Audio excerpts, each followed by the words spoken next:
بسم اللہ الرحمن الرحیم الحمدللہ رب العالمین والصلاة والسلام علی سید الانبیاء والمرسلین وعلی آلہ وصحبہ اجمعین۔ ناظرین و سامعین محترم، السلام علیکم ورحمۃ اللہ وبرکاتہ۔ ربیع الاول کا مقدس مہینہ رحمتوں کا مہینہ ہے، برکتوں کا مہینہ ہے، اللہ رب العالمین کی عنایات کی برسات کا مہینہ ہے۔ اور یہ مہینہ صرف مسلمانوں کے لیے ہی رحمت کا مہینہ نہیں، بلکہ اللہ رب العالمین کی ذات کے سوا ما سوا اللہ کائنات کی ہر شے کے لیے باعث رحمت مہینہ ہے، اس لیے کہ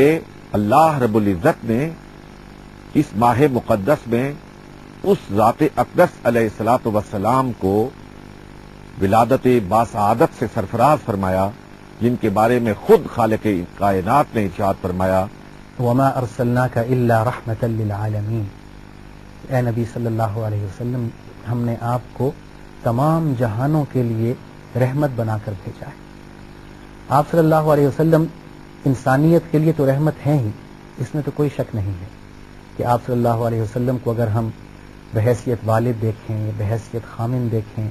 بحیثیت ہمسایہ دیکھیں، بحیثیت ایک سپہ سالار دیکھیں،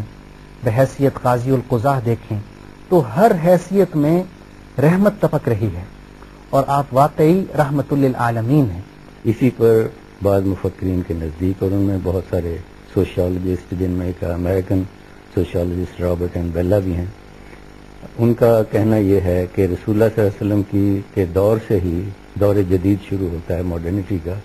یعنی مذہب کا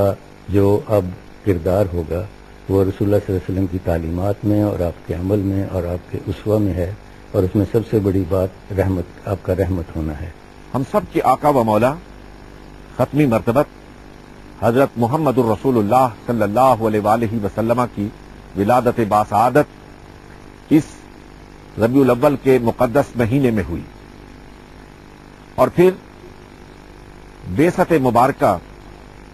عرب کے اس معاشرے میں غار حرا کی خلوتوں میں حضور سرور کونین صلی اللہ علیہ وآلہ وسلم کو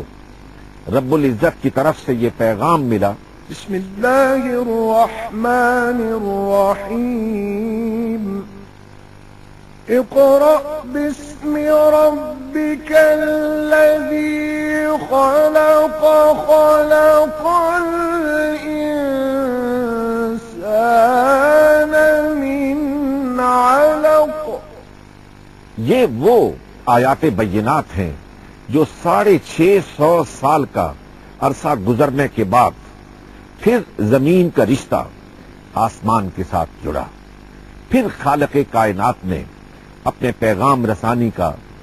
سلسلہ شروع کیا۔ اور دراصل وہ ایک تسلسل تھا ان پیغامات کا جو اللہ تعالیٰ کی طرف سے مختلف ادوار میں مختلف پیغمبروں کی وساطت سے زبور، انجیل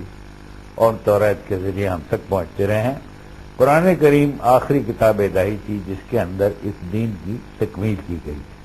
یوں تو قرآن مجید بنیادی طور پر کتاب ہدایت ہے، لیکن قرآن مجید کا جس زاویے سے بھی مطالعہ کیا جائے، اس کی عظمت اور شان و شوکت ہر طرح سے ظاہر ہوتی ہے۔ قرآن مجید علوم و معارف کا بیش بہا اور کبھی نہ ختم ہونے والا خزینہ ہے۔ تو اللہ سبحانہ و تعالی نے اپنے پروگرام کے مطابق یہ فیصلہ فرمایا کہ اب میں ایک آخری کتاب نازل کروں گا اپنے آخری نبی پر، جس میں تمام جتنے بھی علوم الہیہ ہیں، اللہ سبحانہ و تعالی کے علوم جن کا کوئی اعداد و شمار نہیں ہو سکتا، ان کا خلاصہ انسانیت کو پیش کروں گا۔ یہ نبی صلی اللہ علیہ وسلم کی بعثت کا ایک تحفہ انسانیت کو اللہ تعالیٰ نے کیا۔ حضور صلی اللہ علیہ وسلم سے پہلے انبیاء الگ الگ ملکوں، الگ الگ قوموں اور الگ الگ زبانوں میں اپنا پیغام لے کر آتے تھے، اور ان کی کتابیں اور ان کے ساتھ آنے والی تعلیمات بھی مخصوص وقت اور مخصوص لوگوں کے لیے ہوتی تھی۔ لیکن حضور صلی اللہ علیہ وسلم کی بعثت عالمی تھی، اور حضور صلی اللہ علیہ وسلم کا پیغام عالمی ہے، اسی لیے آپ کو قرآن نے رحمت للعالمین کہا۔ عرب کے جس معاشرے میں محمد الرسول اللہ صلی اللہ علیہ وسلم کی بعثت ہوئی، یہ باہم اناد کا، ایک دوسرے کے ساتھ قتل و غارت کا، قبائل کے تصادم کا، نسلی اعزاز اور برتری کا ایسا ماحول تھا کہ جس میں انسان کو قبیلے کی بنیاد پر، انسان کو نسل کی بنیاد پر، انسان کو پیسے دولت کی بنیاد پر جانچا اور پرکھا جاتا تھا۔ آپ جو پیغام لے کر آئے اس پیغام کے ذریعے